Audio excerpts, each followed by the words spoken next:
Foi a primeira vez que um Presidente da República tomou assim posse com o país em estado de emergência. À tarde, já estamos a ver, o chefe de Estado esteve no Porto, presidiu uma cerimónia ecuménica com vários líderes de confissões religiosas. Depois disto, é o que vamos ver, ainda teve tempo para ir ao bairro do Cerco, aqui mesmo, onde esteve também no início do primeiro mandato, e teve este banho de multidão em pandemia. No discurso na Assembleia da República, o Presidente prometeu ser o mesmo de há 5 anos.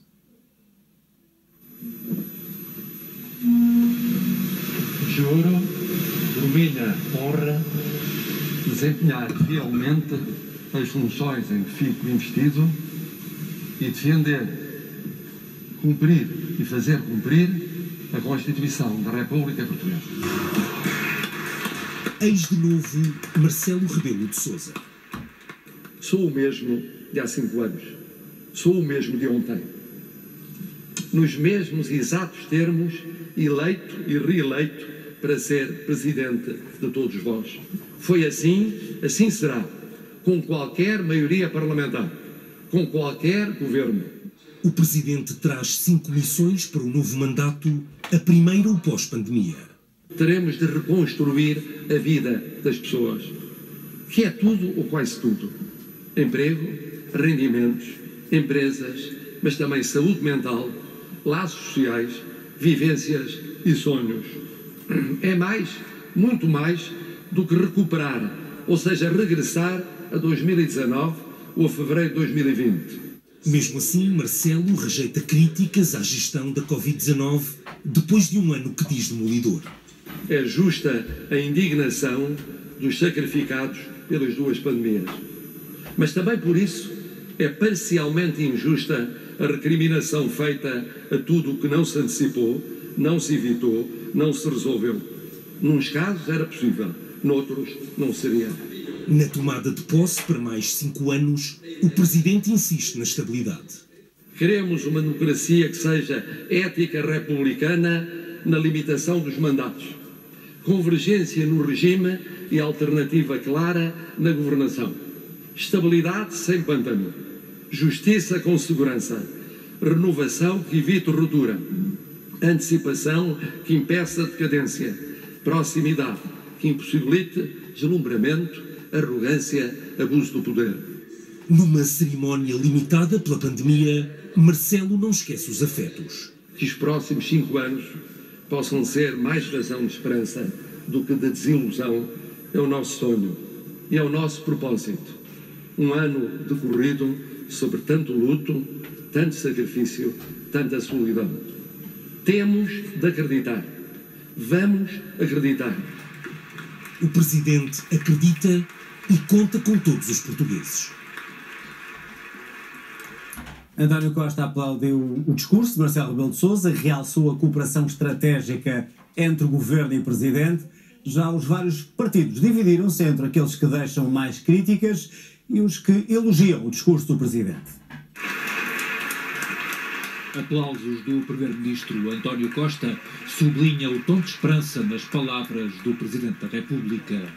Todos saímos com outro ânimo, reconfortados, com o sentido de esperança, de confiança, de que é possível vencer esta crise, virar esta página e reconstruir o país.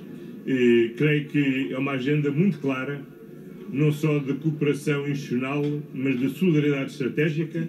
As palavras do Presidente criaram um bloco central de apoio entre PS e PSD. Gostamos de acentuar a dimensão social do discurso do Sr. Presidente da República.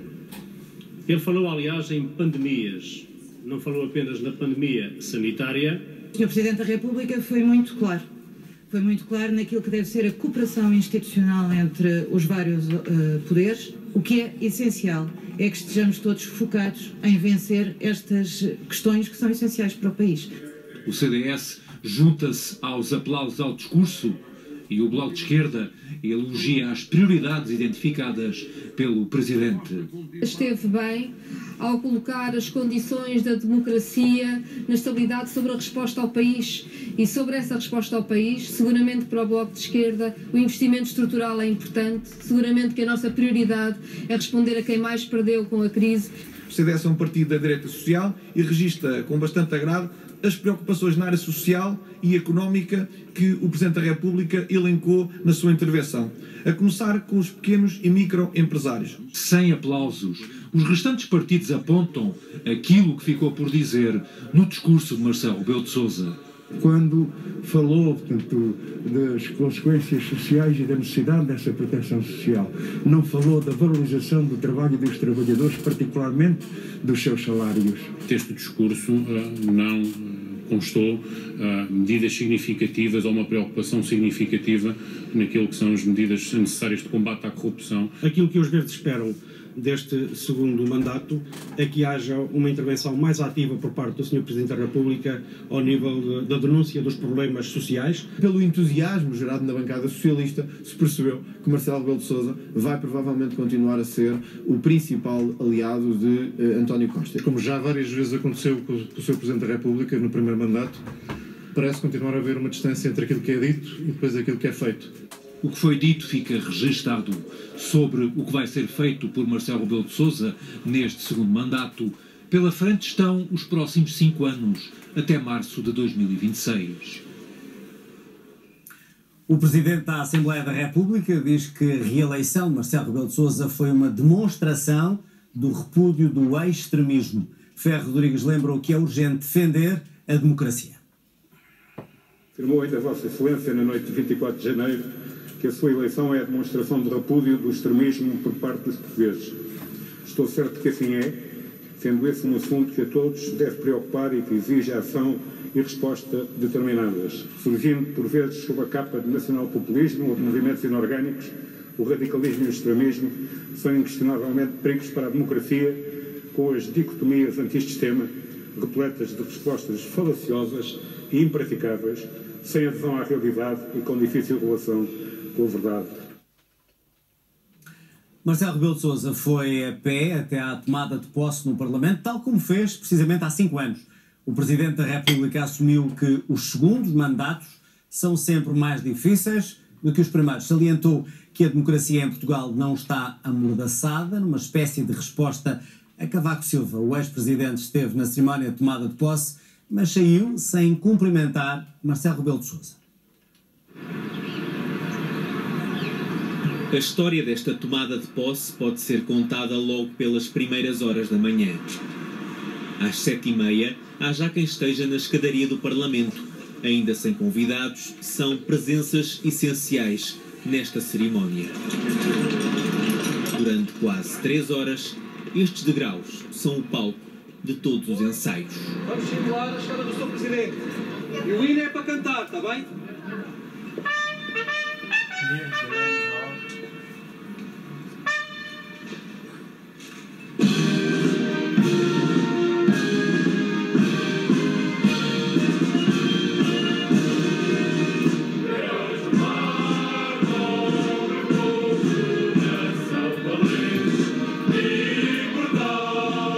Vão sendo dados os últimos retoques e o Parlamento fica devidamente engalanado para a ocasião. A cerca de 500 metros dali, Marcelo Rebelo de Sousa está a caminho, a pé. É espantoso. Quando chega ao fim do mandato, parece que foi muito mais curto do que foi. Quando se vai começar o mandato, olha-se e parece que será muito mais longo, provavelmente será. Mas os segundos mandatos são sempre mais difíceis que os primeiros. Como há 5 anos, faz o caminho desde a casa dos pais. Garante que é o mesmo presidente que desceu a calçada da Estrela para tomar posse de um primeiro mandato.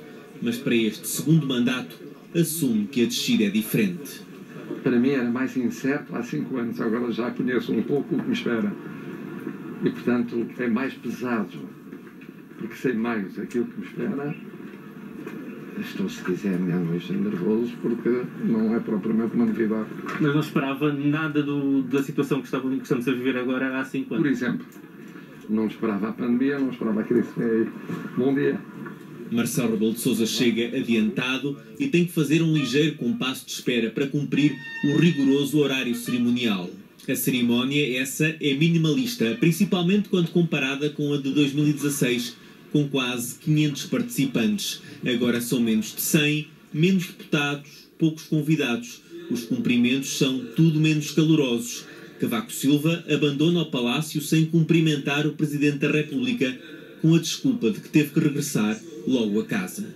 Não me vai pedir um dia, que é um dia tão importante para aquilo que é a responsabilidade de um Presidente para os próximos 5 anos, que não me ocupe senão daquilo que é fundamental. Não comenta o incidente com o antecessor, também não usa a expressão do antecessor, que falou numa democracia amordaçada em Portugal. Há 48 anos que não há risco de não haver democracia por uma razão muito simples. Os portugueses são democratas. A visita ao Porto fez parte de um dia preenchido que teve todos os momentos clássicos. A história desta tomada de posse pode ser contada com todos eles, mas tem mesmo que ser contada com esta imagem. 5 anos depois, Marcelo Rebelo de Sousa volta a subir a rampa do Palácio de Belém, sozinho, preparado para os 5 anos que se seguem.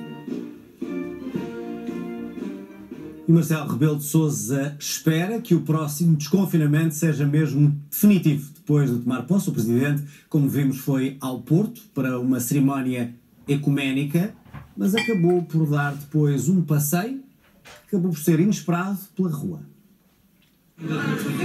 Apesar do confinamento, o Presidente saiu à rua. O passeio pelo bairro do Cerco, no Porto, não estava previsto.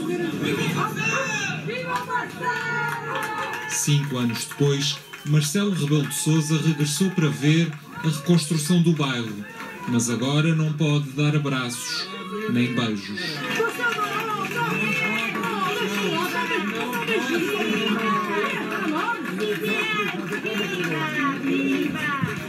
Eu tenho fugido o mais possível, cumprimento longe. As pessoas querem exprimir, mas eu tenho tentado fugir Só não fujo da comunicação social. Não? Parece que a pandemia acabou, mas na verdade é só um desejo. O que nós desejamos é que seja possível rapidamente haver uma ultrapassagem desta pandemia. Infelizmente a Europa não está muito nessa onda. A Europa tem alguns países a piorar, né? Isso não é boa notícia para nós, mas nós estamos a melhorar. Vamos lá ver se conseguimos melhorar sem apanhar a ressaca da Europa, para podermos fazer um desconfinamento que seja definitivo. A tarde já tinha sido dedicada à liberdade religiosa, com uma visita ao Centro Cultural Islâmico do Porto. Não há um português puro. Os portugueses são feitos da influência dos gregos, dos orientais, dos romanos, dos africanos, dos nórdicos, dos americanos, norte-americanos, latino-americanos, sul-americanos, dos asiáticos. Nas primeiras horas do novo mandato, o Presidente quis sair para bem longe de Belém. Obrigado, Sr. Presidente, por este momento que nos proporciona. Obrigado por assim também dignificar a cidade do Porto com a sua presença. Enquanto for Presidente da Câmara, tudo farei para convergir com as verdadeiras políticas de interesse nacional. E tal como há 5 anos, repetiu uma cerimónia ecuménica com representantes de várias confissões religiosas. Possamos vencer os enormes desafios que se nos deparam e vencer o vírus da atual pandemia e de todos os outros vírus que nos dividem e destroem. Tudo façamos para defender a liberdade, a tolerância, a compreensão mútua, num tempo em que é tão sedutor dividir e catalogar, encontrar bodes expiatórios, acusar sem fundamento, marginalizar sem humanidade. A mensagem é de tolerância e de liberdade. Sexta-feira, o Presidente faz as primeiras visitas oficiais do novo mandato, a Madrid e ao Vaticano, onde vai ser recebido pelo Papa. Cobertura, está aí não? Não atrapalhe consigo, pegar o Presidente.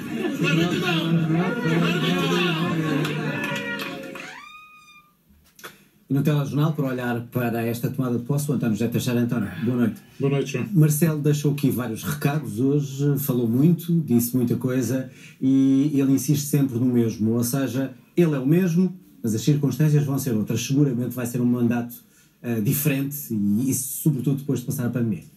As circunstâncias são outras. Eu, aliás, tinha uma expressão esta manhã interessante que falava numa indeterminação tremenda que vinha para falar precisamente dessa incerteza. De facto, o contexto não podia ser mais difícil e mais imprevisível. Em primeiro lugar, como vamos sair desta pandemia em condições, vacinação, imunidade, o que vem a seguir. Depois, a reconstrução, a tal reconstrução das nossas vidas de que falava. A coesão social, os problemas são imensos. Retrocedemos, talvez não tenhamos ainda consciência do retrocesso que houve durante este ano de pandemia. E o caderno de encargos é violento para o Governo, mas violento também para o Presidente da República, que tem um cenário muito instável a todos os níveis, inclusive também ao nível político. Há eleições no horizonte, um Governo minoritário em funções, todas as geometrias políticas estão em aberto para o futuro e a missão do Presidente vai ser muito importante. O discurso dele é um discurso lúcido, sintonizado com o país, mobilizador, com o sentido do caderno de encargos que temos pela frente. As missões que aqui deixam são óbvias e evidentes.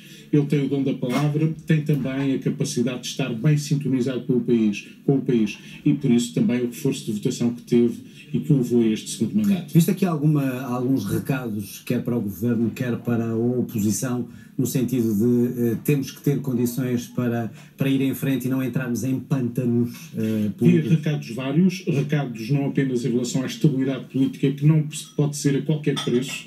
O tal pântano, lembra-nos o pântano do que falava António Guterres, quando depois de umas eleições autárquicas, curiosamente também há eleições autárquicas este ano, embora o paralelo obviamente seja grosseiro, mas ainda assim uma chamada de atenção de que uma crise política pode vir no horizonte, mais tarde ou mais cedo, em função de autárquicas ou da inexistência de uma solução governativa estável. É importante ter a noção que o Governo tem que procurar compromissos suficientes que lhe permitam aprovar, por exemplo, o próximo Orçamento de Estado para 2022, mas também recados para o mesmo Governo em relação à reconstrução do país. Vem dinheiro europeu, bastante dinheiro, é preciso ser usado com transparência e com eficácia. Ele vai estar, obviamente, muito atento e não é por acaso que ele vetou um diploma que dá mais poderes ao Tribunal de Contas, nomeadamente na fiscalização de dinheiros europeus. Mas recados também para a oposição, no sentido em que é preciso haver alternativas e elas, para já, não estão, digamos, muito definidas, pelo contrário,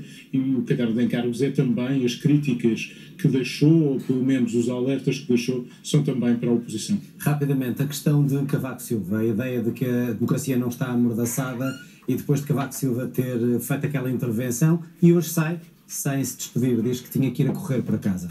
A relação entre os dois nunca foi, já tínhamos percebido, o Marcelo Rebelo de Sousa e Cavaco Silva não podiam ser mais diferentes. O contraste é evidente, já foi evidente há 5 anos. Hoje este gesto foi porventura indelicado, não foi muito feliz por parte de Cavaco Silva. A ideia de que Portugal está amordaçado é obviamente um manifesto exagero, até porque os portugueses não se deixarão amordaçar e a melhor prova disso é que Cavaco Silva tem o direito de dirigir as críticas que dirigiu ao Governo. Isso significa que Portugal não está amordaçado e obviamente não vai estar. Mas o gesto dele hoje não foi particularmente feliz nem delicado. António José Teixeira, obrigado. Boa noite para ti. Boa noite. Uma história de luta de quem quer sobreviver. A jovem com fibrose quística conseguiu ver aprovada a compra de um medicamento inovador capaz de salvar a vida a ela e a mais doentes. O medicamento chega dentro de dias.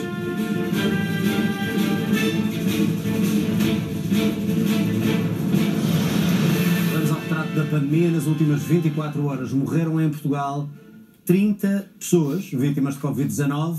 20 destas mortes ocorreram na região de Lisboa e Val do Tejo.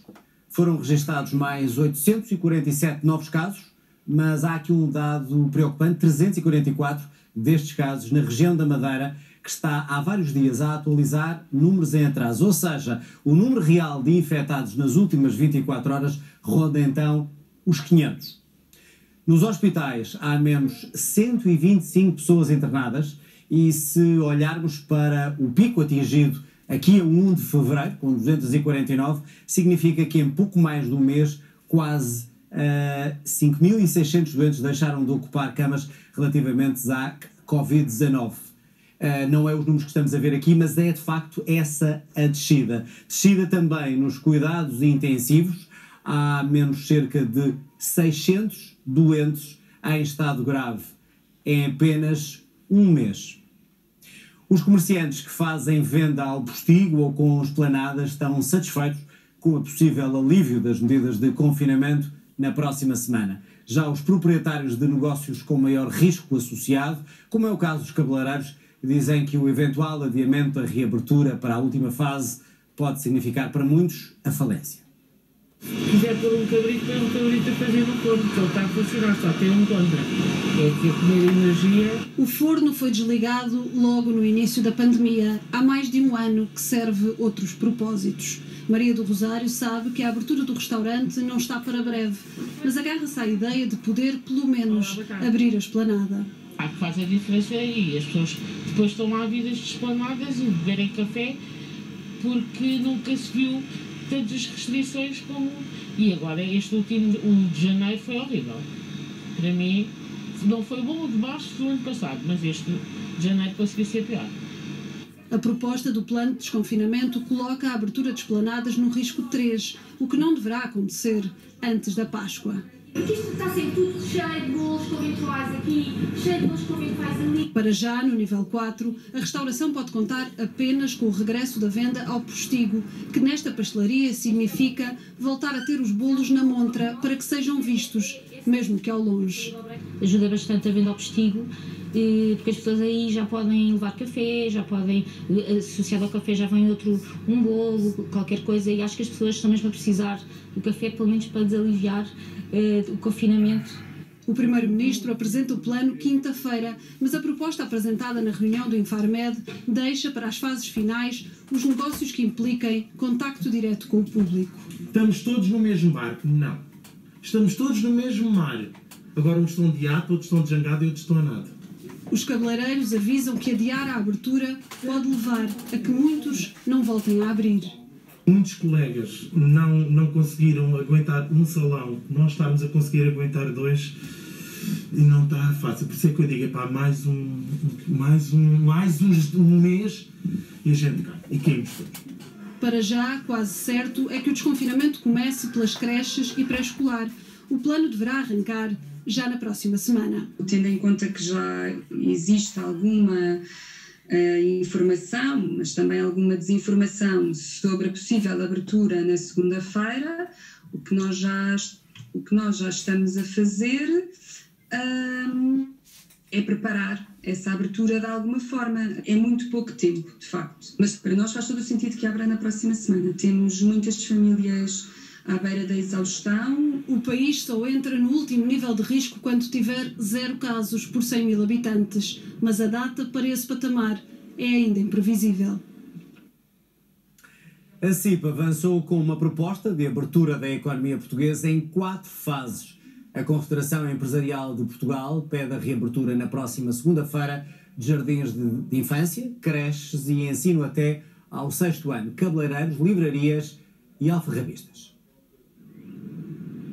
O Governo está a ultimar o plano de desconfinamento, mas para a Confederação das Empresas em Portugal, o país já está praticamente desconfinado, só não está a trabalhar. Veja-se o que está passando hoje fins de semana, assim que há um pouquinho de sol. Nota-se que está gradualmente a desconfinar, mas as regras para não se voltar ao trabalho continuam a manter-se. Há estabelecimentos encerrados, há a obrigatoriedade do teletrabalho em situações onde ele já poderia gradualmente e, obviamente, com respeito das normas da Direção-Geral de Saúde, regressar-se por acordo de trabalhador e empregador. A CIP defende um plano de desconfinamento faseado durante um mês, a começar já na próxima segunda-feira. Uma reabertura de jardins de infância, creches, o ensino até ao 6º ano, cabeleireiros, livrarias, alfarrabistas, como exemplo, como digo, respeitando aquilo que ouvimos na reunião do Infarmed e dando estes exemplos, como outros existirão. Ainda durante o mês de março, a CIP quer a restauração e comércios abertos até às 6 horas da tarde e defendem que abril seja o mês de toda a normalidade. As propostas serão apresentadas esta quarta-feira em concertação social. A decisão do desconfinamento continua nas mãos do Governo. Marcelo Rebelo de Sousa garante que o Governo está a fazer tudo para resolver o impasse na Ground Force. O Presidente da República revelou que os planos têm sido reajustados à medida das circunstâncias. As negociações entre o Governo, TAP e acionista privado falharam. A RTP sabe, no entanto, que a companhia aérea estava disposta a avançar com 6 milhões e 700 mil euros, o que daria para pagar salários até julho. Assim que aterrou no Porto, Marcelo Rebelo de Sousa ouviu o pedido de ajuda dos trabalhadores da Ground Force. Nós somos 2.400 famílias, muitas delas já a passar mal, nós fomos apanhados nisto sem culpa nenhuma, a nossa empresa sempre gerou lucros e nós precisávamos do seu apoio, Sr. Presidente. Por favor. Eu tenho acompanhado, podem ter a certeza que continuarei a acompanhar, mas podem também ter a certeza, que eu sou testemunha disso, que o Governo está a fazer tudo o que pode para desbloquear a situação. A Ground Force não pagou a totalidade dos salários de fevereiro. A empresa da Handling tentou negociar com o Governo um empréstimo da TAP que permitisse pagar esses ordenados. A companhia aérea adiantava o dinheiro e, em troca, o acionista maioritário da Ground Force cedia as ações na empresa. Mas, ao cair do pano, ficou a saber-se que, afinal, essas mesmas ações estavam penhoradas. TAP, Governo e Presidente foram apanhados de surpresa. Tem vindo a saber-se coisas que não sabia anteriormente e, portanto, isso obriga a ir reajustando os planos em função daquilo que se vai sabendo. E o que é facto é que sei que há uma intenção de encontrar para esta nova situação, muito recente, uma resposta. Face ao imprevisto, a TAP enviou uma carta ao acionista privado Alfredo Casemiro. A RTP teve acesso a este documento, onde a companhia aérea mostra disponibilidade para adiantar 6.970.000 euros para o pagamento de salários, contribuições e impostos até julho deste ano. Mas onde se lê também que, sem a garantia das ações, nada feito, não há empréstimo à Ground Force. A administração da TAP pede, por isso, a Alfredo Casemiro que esclareça a quem pertencem as ações que tem na empresa de Handling. A resposta ainda não chegou, mas a RTP sabe que algumas destas ações pertencem a um banco. Há cerca de uma semana, no impasse e sem a totalidade dos salários, os trabalhadores desdobram-se em protestos, como este, no Porto, que esperava Marcelo Rebelo de Sousa. A solução, seja ela qual for, a nacionalização ou o privado, que seja uma que nos mantenha aos nossos postos de trabalho, que seja uma que nos pague os salários. Dê lá para onde é. Há 3 soluções para a Ground Force: a nacionalização, a insolvência ou o envolvimento do verdadeiro dono das ações de Alfredo Casemiro. A nacionalização parece ser o cenário mais distante, até porque em 2009 a Autoridade da Concorrência impediu a TAP de ter o controle da empresa. A insolvência implica o fecho da empresa, pode abrir-se logo outra de seguida, mas provavelmente com menos trabalhadores. A chamada do verdadeiro detentor das ações será a hipótese que está a ser tentada pelo Governo, mas para isso é preciso saber a quem pertencem e se há disponibilidade para fazer parte da solução. O presidente executivo da TAP, acionista da Ground Force, vai dar logo mais a sua primeira entrevista na RTP3. Ramiro Sequeira é o convidado de Tudo é Economia para ver a partir das 11 da noite, RTP3. No quarto trimestre do ano passado, a economia portuguesa cresceu ligeiramente face ao trimestre anterior. Portugal foi mesmo o país europeu onde o emprego mais cresceu. Crescimento que não foi suficiente para impedir que o país registasse a quinta maior queda da zona euro em comparação com o igual período de 2019. No conjunto de 2020, a economia portuguesa registrou uma queda histórica em democracia, 7,6% face ao ano anterior. Também a zona euro registra uma queda histórica, mas inferior a Portugal, rondou os 6%. De acordo com o Eurostat, no último trimestre, cerca de 3 milhões de trabalhadores perderam o emprego na zona euro.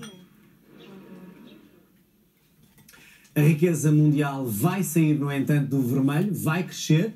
A previsão é da OCDE. As contas da Organização para a Cooperação e Desenvolvimento Económico projetaram um crescimento global de 5,6% já para 2022. A OCDE conta ter uma melhoria no panorama económico mundial de 4%. Para a zona euro, a organização prevê que vão ficar para trás os números negros de um PIB de menos de 6,8% que foi registado o ano passado. A riqueza europeia vai crescer este ano 3,9% e para fortalecer a recuperação económica, os especialistas aconselham rapidez na vacinação, só assim as restrições podem ser levantadas e aumentar a confiança no consumo. Os economistas da OCDE pedem ainda a continuidade do apoio às famílias e empresas até que a vacinação permita um alívio significativo das restrições em atividades do contacto entre público.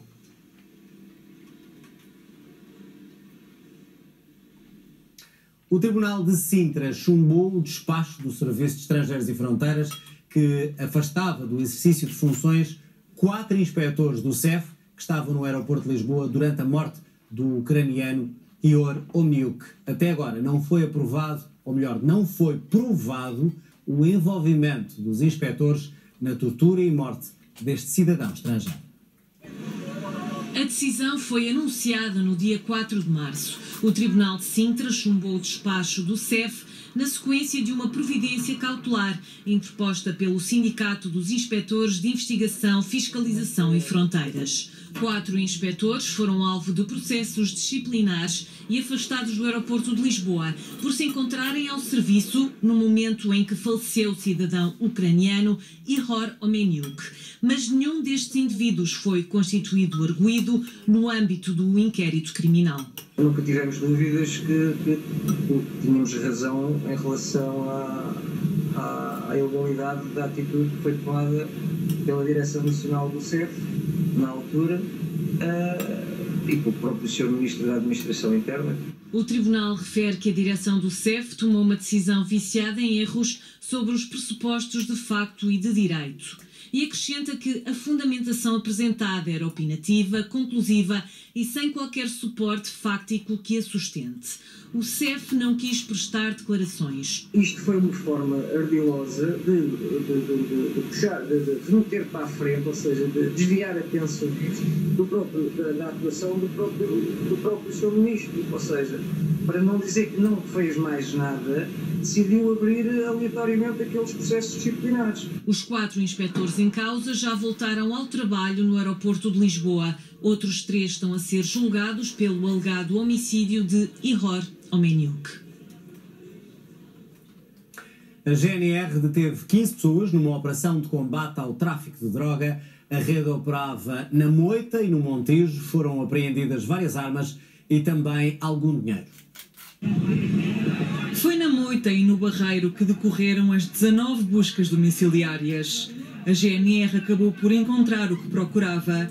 Foram detidos 14 homens e uma mulher, entre os 18 e os 21 anos, suspeitos de tráfico de droga. O processo de investigação decorria há cerca de 1 ano e meio e sim, acreditamos que com esta ação, com esta operação, tínhamos desmantelado uma rede que se dedicava ao tráfico de estupefacientes naquela zona e também a outras atividades como os furtos e os roubos.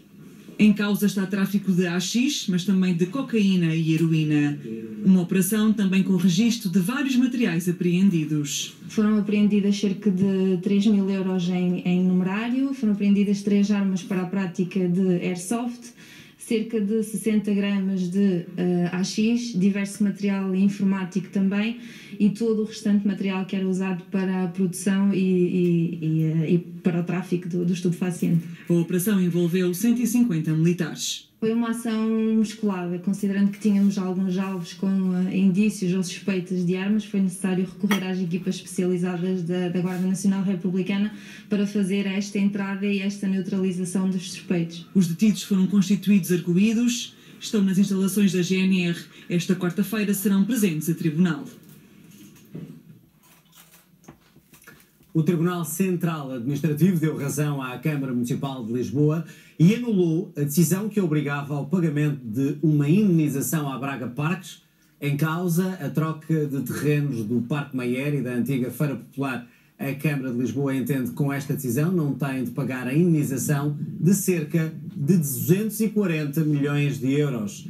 E até já tem planos para este dinheiro. vai servir para apoiar os setores mais afetados na cidade pela pandemia e pela ausência de turistas. Já a Braga Parques entende que a decisão não isenta o município do pagamento, mas ordena a repetição do julgamento. O Sindicato Independente dos Médicos diz que as conclusões do inquérito sobre o surto de Covid-19 no lar de Reguengos são uma manobra de branqueamento de responsabilidades. O relatório feito a pedido do Ministério da Saúde admite responsabilidade de médicos. O sindicato recusa qualquer responsabilidade dos profissionais de saúde na morte de 18 pessoas. O Sindicato Independente dos Médicos fala numa fuga à responsabilidade. Acusando quando deviam ter a humildade de reconhecer que não tinham feito tudo, de que poderiam ter feito muitíssimo mais, porque infelizmente faleceram 18 pessoas. E esta denúncia foi feita pelos médicos. Os médicos é que disseram que a situação que estava no lar era uma situação perfeitamente indigna, sem qualquer tipo de condições. E foram os médicos que, com o seu trabalho e com a sua coragem, fizeram com que a situação ficasse controlada. Médicos que, segundo o sindicato, não se arrependem de ter feito a denúncia de uma situação que tem culpados. A responsabilidade é de quem gera, é de quem controla, é de quem fiscaliza e é de quem financia estas instituições. O Sr. Presidente da Câmara, o Sr. Presidente da instituição tem responsabilidade objetiva, a Sra. Ministra da Saúde, por omissão também e por corresponsabilização, também tem uma responsabilidade que não pode alijar, acusando, neste caso, a Ordem dos Médicos e o Sindicato Independente dos Médicos. O inquérito da IGAS, a pedido do Ministério da Saúde, admite responsabilidade de vários médicos no que aconteceu em junho do ano passado. O sindicato reafirma que todos os lares deviam ter o médico e, mais uma vez, rejeita avaliações de quem considera não ter competências para o fazer. Apesar de que é uma obrigação de uma instituição que tem cerca de 5 milhões de euros de orçamento, devia ter um médico responsável pelos lares. Aliás, devia ser obrigatório todos os lares terem pelo menos um médico. Isso não aconteceu.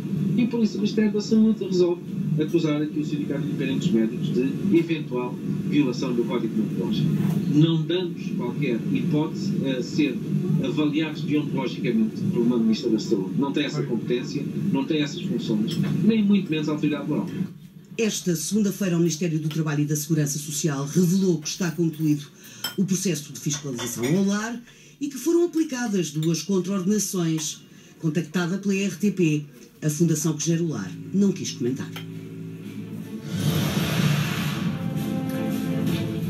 Quase 4 anos depois, julgamento do caso deste insólito acontecimento, a avioneta que matou 2 pessoas na costa da Caparica.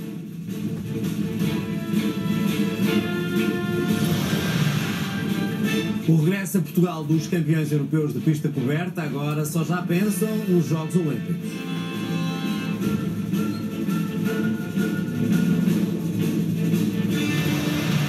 É um intervalo muito breve, regressamos em 3 minutos.